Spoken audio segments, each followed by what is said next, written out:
Hello, my dear lovely audience. Assalamu alaikum. How are you all? Alhamdulillah, I am fine.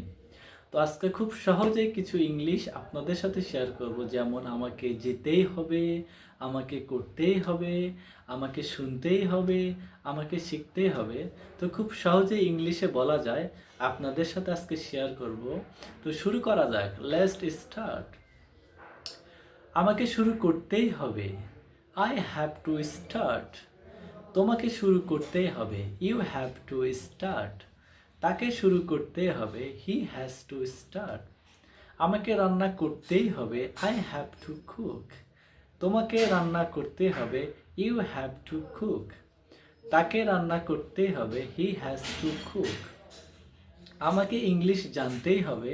I have to know English. তোমাকে English জানতে হবে। You have to know English. তাকে English জানতে হবে। He has to know English. আমাকে যেতেই হবে। I have to go. তোমাকে যেতেই হবে। You have to go. তাকে যেতে হবে। He has to go. আমাকে ইংলিশ শিখতেই হবে। I have to learn English. তোমাকে ইংলিশ শিখতে হবে। You have to learn English. তাকে ইংলিশ শিখতে হবে। He has to learn English. We need to practice speaking English every day, ইনশাআল্লাহ। ভালো থাকবেন। আল্লাহ হাফেজ।